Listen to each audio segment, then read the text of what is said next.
Assalamualaikum warahmatullahi wabarakatuh.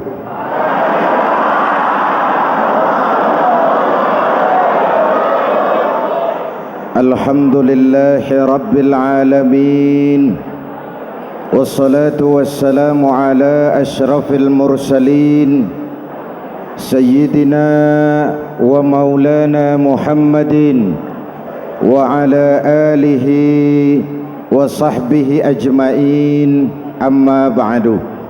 Para ulama yang saya muliakan, hadirin hadirat ma'asyiral muslimin yang saya cintai, banyak kita alami perubahan-perubahan yang terjadi, baik perubahan yang menyangkut sosial budaya, lebih-lebih yang menyangkut sosial politik. Yang tidak banyak mengalami perubahan adalah sosial ekonomi. Bahkan angka kemiskinan kita naik menjadi 3/5 dari total penduduk kita hidup di bawah garis kemiskinan, dan 20% diantaranya miskin mutlak. Perubahan-perubahan yang terjadi menyadarkan kita kepada kebenaran Al-Quran ketika Allah menyatakan wa tilkal ayyamu nudawiluha bainan nas. Hari itu kami putar di antara manusia. Ada saat datang, ada waktu pergi. Ada hari lahir, ada saat kembali, ada waktu dilantik, ada saat menyerahkan jabatan. Hari kami putar di antara manusia dan hidup cuma sekadar menunggu giliran. Soalnya kemudian di tengah perubahan-perubahan yang terjadi begitu cepat, what must we do now?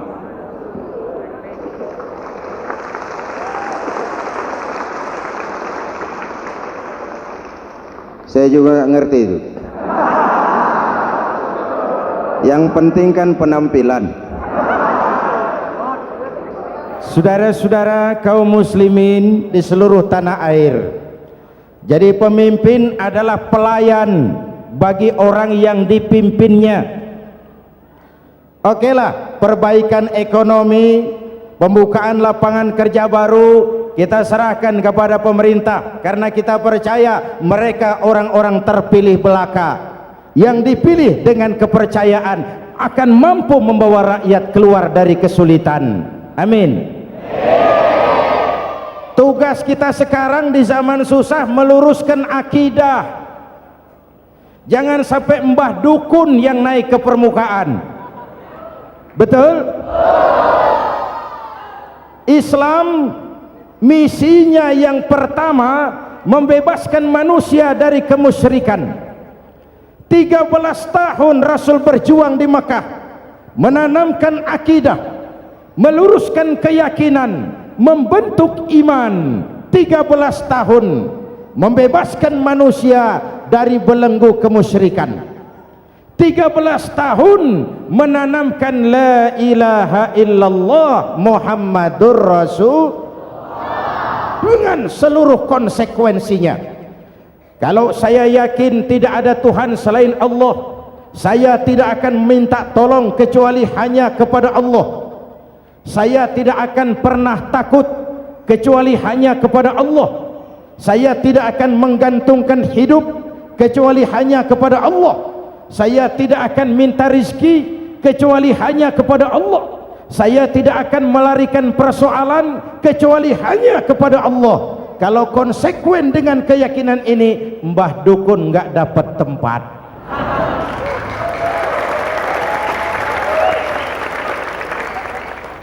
Akur? Ayo lihat secara sederhana. Saya sandaran di tiang, tiangnya ambruk, sayanya jatuh. Saya sandaran di tembok, temboknya runtuh, saya juga runtuh. Saya sandaran kepada orang kaya, dia jatuh miskin, saya bangkrut. Saya sandaran kepada jenderal, dia pensiun, saya selesai. Tapi kalau saya sandaran hanya kepada Allah, Allah tidak akan pernah miskin, Allah tidak akan pernah lumpuh, Allah tidak akan pernah terpuruk, dan Allah tidak akan pernah berkurang kekuasaannya.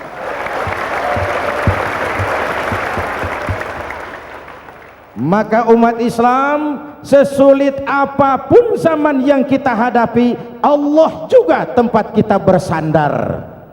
Jelas? Selama ini kita iman dalam ucapan, tapi sekuler dalam perbuatan. Di masjid ada Allah, di kantor Allah tidak ada, maka korupsi merajalela.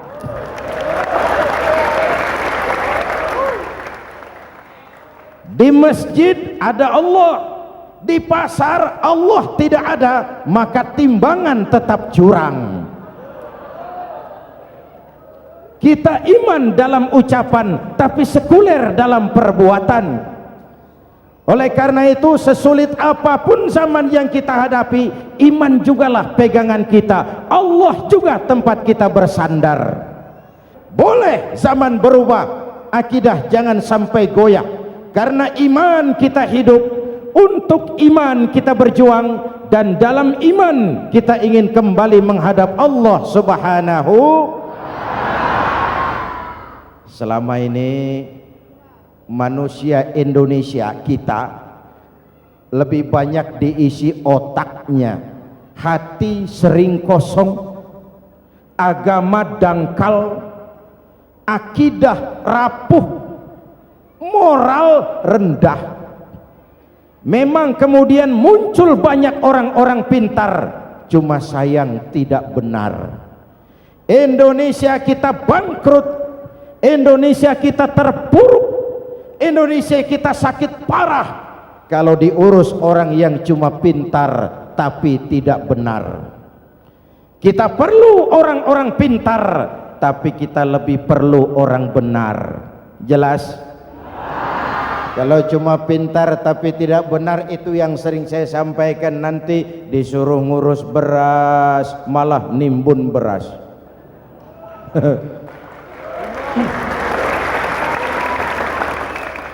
Disuruh ngurus laut malah jadi bajak laut. Disuruh ngurus hutan rame-rame jadi orang hutan. Jutaan hektar hutan Indonesia kita ini merupakan kekayaan sumber daya alam kita yang harus digunakan bagi sebesar-besar kemaslahatan rakyat. Yang disuruh ngurus hukum malah bikin hukum seperti pisau, tajam ke bawah, tumpul ke atas. Jangan heran lalu di masyarakat muncul street justice, pengadilan jalanan, sebagai refleksi dari ketidakpuasan melihat sikap hukum yang sangat berpihak. Kalau yang kecil salah, hukum cepat-cepat ditegakkan.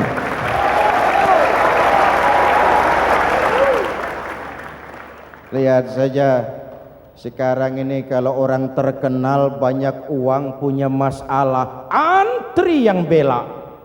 Betul?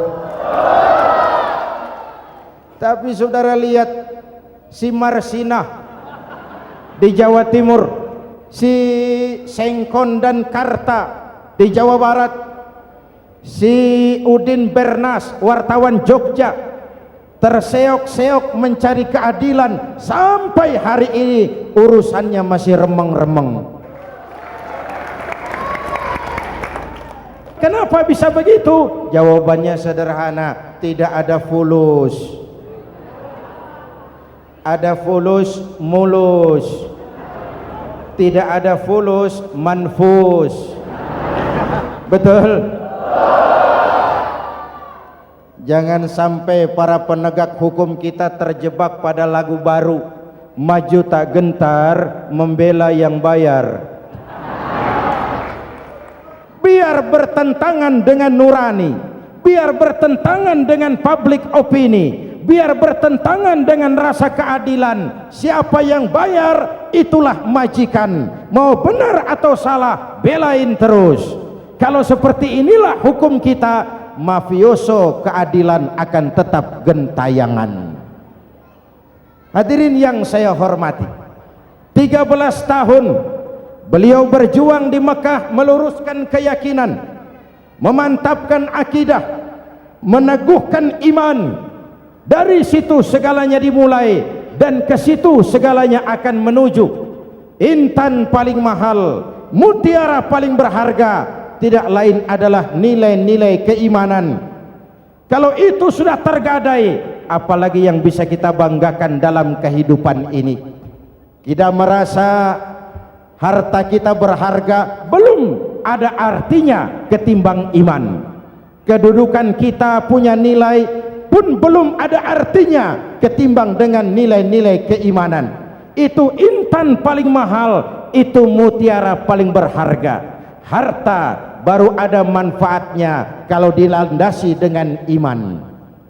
Jabatan dan kedudukan baru terasa gunanya kalau dilandasi dengan keimanan. Kalau jabatan lepas dari iman, yang akan lahir Fir'aun baru. Jelas? Kalau harta terlepas dari iman, yang akan muncul adalah konglomerat korun. Kalau ilmu pengetahuan terlepas dari nilai dasar keimanan, maka yang akan muncul adalah ilmuwan pelacur yang menyalahkan yang benar, membenarkan yang salah untuk kepentingan pribadi. Dan kondisi seperti itu tidak akan membuat kita makin sehat. Oleh karena itu, pada kesempatan ini, pesan pertama saya, menghadapi zaman susah, tetap jaga akidah, tetap pelihara keyakinan. Kesulitan bukan untuk ditakuti, untuk diatasi. Hidup adalah kerja keras, bukan keajaiban. Perubahan tidak akan datang hanya dengan simsalabim abragadabra. Perubahan tidak akan muncul hanya dengan berandai-andai. Perubahan tidak akan turun dari langit seperti turunnya embun di waktu malam. Perubahan adalah kerja keras, sehingga Al-Quran membimbing kita, innallaha la yughayyiru ma biqaumin hatta yughayyiru ma bi anfusihim. Allah tidak akan mengubah keadaan suatu bangsa kalau mereka tidak mau mengubah apa yang ada di dalam diri mereka. Yang ada di dalam diri itu rule of thinking, state of mind, cara kita berpikir, cara kita memandang kehidupan, cara kita mengatasi persoalan. Hadirin yang saya hormati, inilah iman. Berangkat dari ini kita menyadari ini ujian buat kita rakyat. Dan kita rakyat Indonesia ini kalau sama susah sih sudah kenyang. Ya Pak? Ya Pak? Kita ini sebagai bangsa mengalami apa yang disebut oleh Bung Karno up and down, naik turun, timbul tenggelam, pasang surut. 350 tahun dijajah oleh Belanda, kita susah. Berangkat Belanda masuk Jepang, susah lagi. Pergi Jepang, datang nikah, susah lagi. Lalu kita merdeka, dirongrong oleh berbagai pemberontakan, susah lagi. Makan bulgur, antri minyak. Lalu PKI berontak, susah lagi. Muncul orde baru, lama-lama susah lagi. Orde baru selesai, naik reformasi, mulai repot nasi, susah lagi.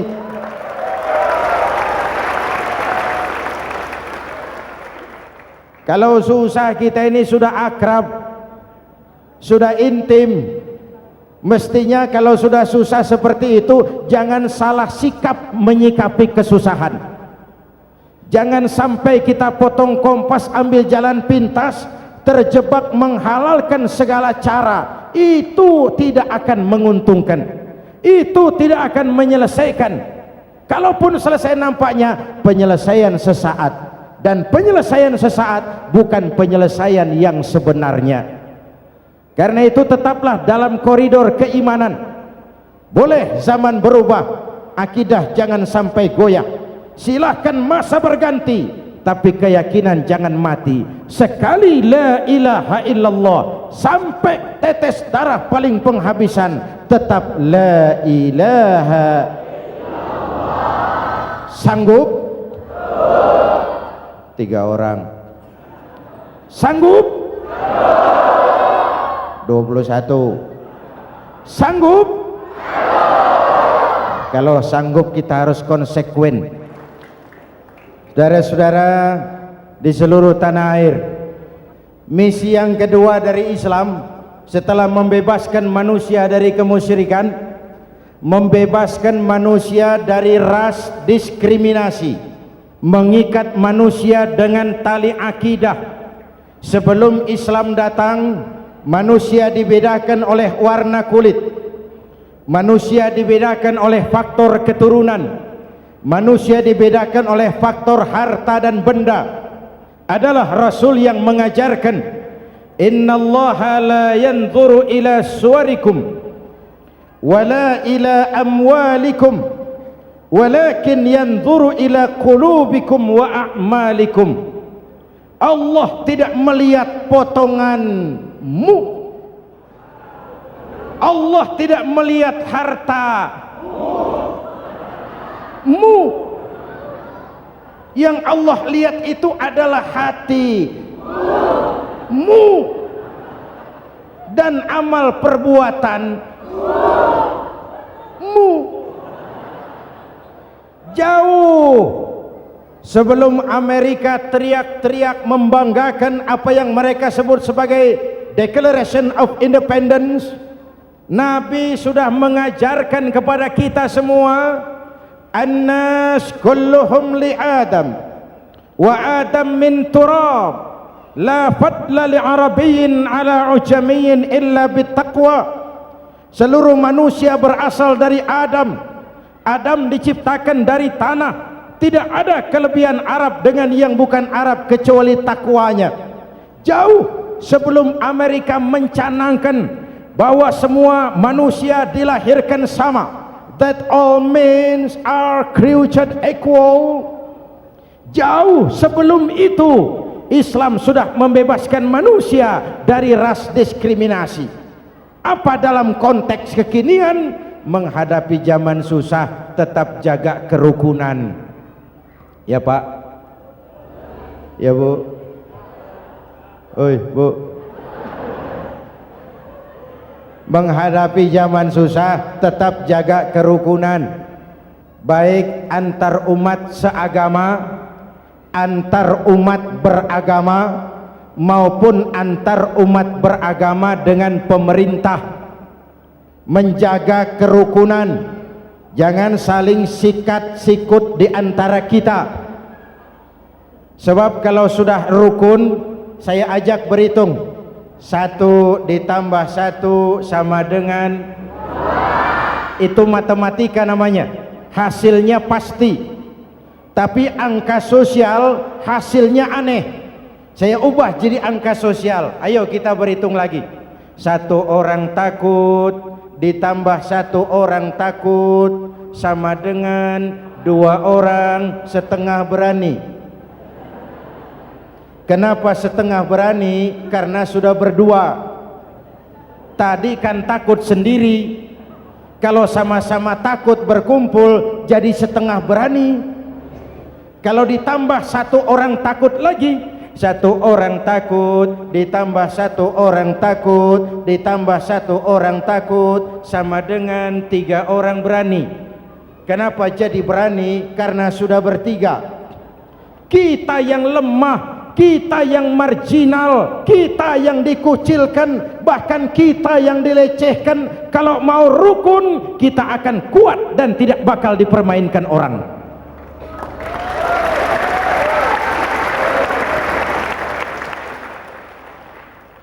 Tapi kalau rukunnya yang satu mau menikam yang lain, saya ajak berhitung lagi. Yuk berhitung yuk. 1 ekor ayam ditambah 1 ekor musang sama dengan 1 ekor musang. Kemana ayamnya? Dimakan musang. Betul nggak nih hitungan?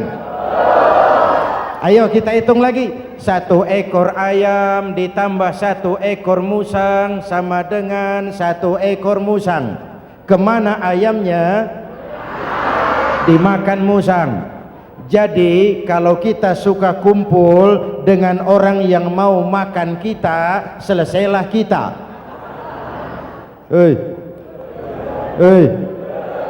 Maka kalau merasa kita ini ayam, yuk kumpul sama-sama ayam, pulang ke kandang ayam. Kalau ada ayam kumpul ke kandang musang, itu namanya ayam minum baygon. Jelas? Menjaga kerukunan.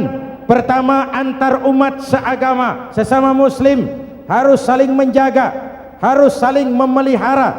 Baik dia muslim yang jadi kapolri, baik dia muslim yang jadi kasat, baik dia muslim yang jadi pengusaha, baik dia muslim yang jadi petani, nelayan, guru, semua komit menjaga semangat kebersamaan, rukun antar umat seagama. Jelas? Jelas? Hadirin yang saya hormati, atas dasar itu saya ingatkan kembali, kita semua ingin persoalan terorisme dilepaskan kaitannya dari agama manapun. Tidak ada kaitannya terorisme dengan Islam, dengan Kristen, dengan Hindu, dengan Buddha. Tidak ada kaitannya terorisme dengan pondok pesantren.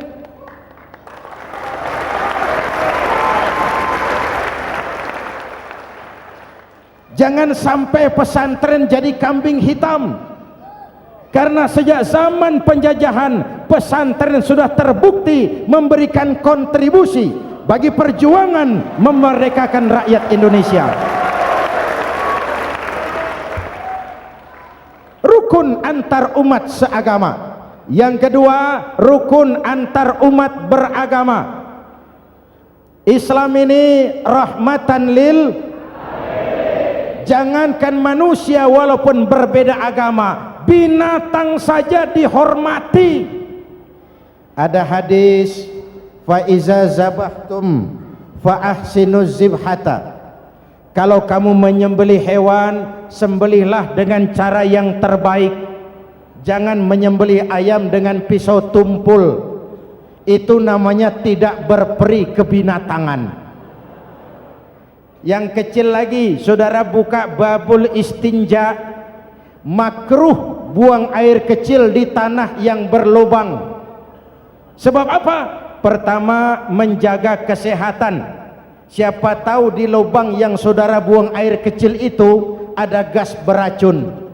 Kalau tidak, melindungi binatang yang ada di dalam lubang. Siapa tahu di lubang yang saudara buang air kecil itu ada semut sedang rapat membahas terorisme. Apa dosanya lalu mati dikencingi? Ini namanya rahmatan lis semut. Binatang saja dilindungi. Maka perbedaan agama tidak harus menyebabkan kita bertolak belakang. Perbedaan agama bukan alasan untuk saling bermusuhan. Apalagi kita sudah menyadari tentang kemajemukan kita, tentang kebinekaan kita, tentang keragaman kita. Rukun antar umat beragama, saling menghormati, saling menghargai, tapi tetap dalam batas lakum dinukum. Lalu rukun antar umat beragama dengan pemerintah. Hadirin yang saya hormati, yang benar kita dukung, yang salah kita perbaiki dan kita tegur menurut cara-cara yang diajarkan oleh agama kita. Dan sholat berjamaah, pendidikan bernegara yang paling bagus. Tadi kita sholat ada imam, ada makmum, betul? Makmum wajib ikut imam kalau imam benar sholatnya. Rakyat wajib ikut pemimpin kalau pemimpin benar mimpinnya. Masyarakat Islam ini loyal. Masyarakat Islam ini bukan pemberontak. Masyarakat Islam ini taat dan setia. Kapan? Kalau imamnya benar. Imam takbir, makmum. Imam ruku, makmum. Imam i'tidal, makmum i'tidal. Imam sujud, makmum. Tapi kalau imam keliru, mestinya imam ruku malah sujud. Salah imam ini. Tegur. Siapa yang wajib negur? Makmum yang saf terdepan. Anggota DPR.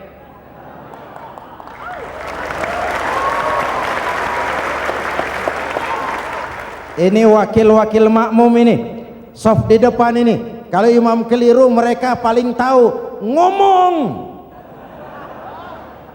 tegur. Bagaimana negurnya? Ada aturan main. Mestinya ruku, imam sujud. Salah ini imam. Subhanallah. Kan begitu negurnya. Betul? Tidak boleh juga imam keliru, makmum emosi. Main pegang. Woi, makmum salah. Hoi, hoi. Kacau solat. Betul? Anggota dewan ini, saf di depan. Itu kalau imam keliru. Satu saat imam buang angin. Namanya manusia bisa buang angin toh. Apa makmum lalu berkata, demi kesetiaan saya kepada imam, imam buang angin, saya lebih keras lagi. Itu namanya fanatisme buta, loyalitas yang goblok. Imam buang angin, minggir. Iyyaka na'budu wa iyyaka nasta'in. Sampai situ imam buang angin, minggir imam. Lalu saf yang di depan maju. Tidak usah bikin solat baru, teruskan pekerjaan imam. Ihdinas siratal mustaqim. Teruskan. Kenapa? Kalau bikin solat baru lagi, nanti buang angin lagi. Bikin lagi solat. Kapan selesainya solat? Kapan selesainya membangun negara ini? Yang penting imam tahu diri, buang angin, minggir.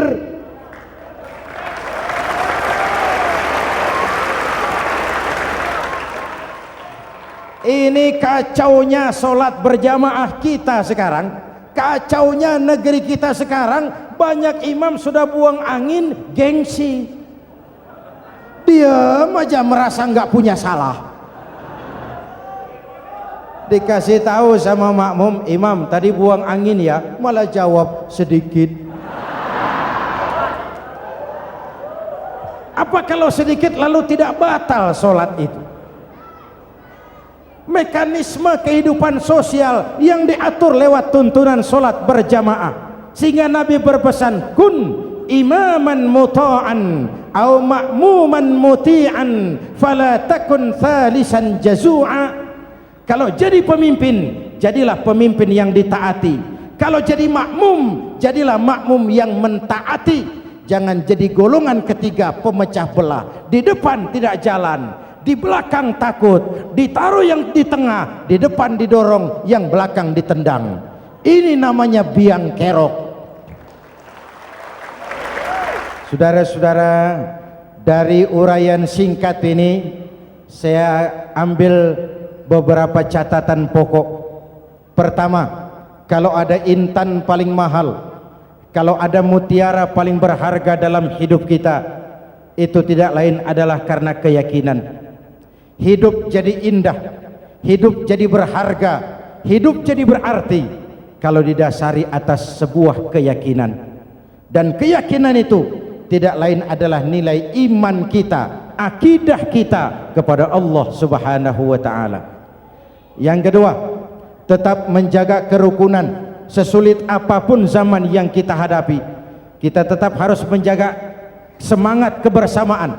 Kita harus tetap menjadi lem perekat yang menjaga keutuhan, baik sebagai bangsa maupun sebagai umat.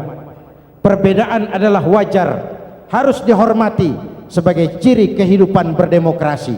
Tapi jangan perbedaan menjadi sebab kita bermusuhan, dan jangan perbedaan menyebabkan kita saling berpecah belah. Hormati perbedaan, jangan perbedaan dipandang sebagai permusuhan. Dengan akidah yang kuat dan kebersamaan yang kokoh, ayo kita hadapi kesulitan, kita atasi kesulitan, dan dengan kerja keras untuk menyongsong hari esok yang lebih pasti. Mari kita Fatihah, semoga Allah memelihara kita bangsa Indonesia ala hadhihi niyyah wa ila hadratin nabi. Al-Fatihah.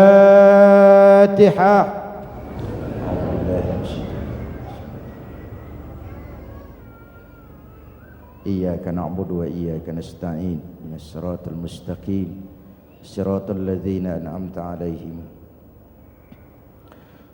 Bismillahirrahmanirrahim. Amin. Alhamdulillahi rabbil alamin. Allahumma salli wa sallim wa barik ala sayyidina Muhammadin wa ala alihi wa sahbihi ajma'in. Allahumma rabbana taqabbal minna salatana wa siyamana wa qiyamana wa takhassu'ana wa ta'abbudana wa tammim taksirana ya arhamar rahimin. Allahumma aslih man fi salahihi salahul muslimin, Allahumma ahlik man fi halakihi salahul muslimin.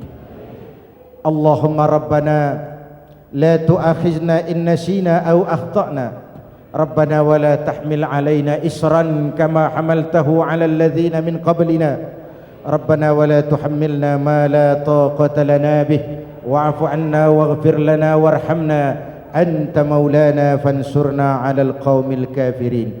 Allahumma ij'alna minas su'ada'il maqbulin wa la taj'alna minal ashqiya'il mardudin. Afdalu ma qultuhu ana wan nabiyyuna min qabli, la ilaha illallah.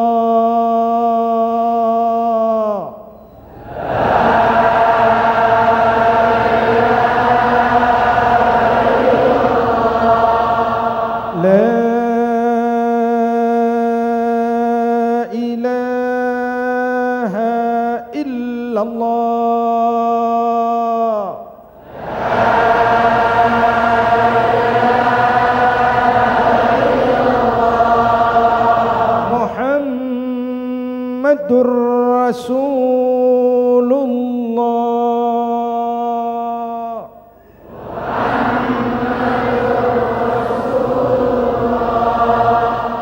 Sallallahu alaihi wa alihi wa sallam. Kalimatu haqqin 'alaiha nahya wa 'alaiha namut wa 'alaiha wa biha nub'atsu insyaallah minal aminin minal aminin minal aminin rahmatika ya arhamar rahimin.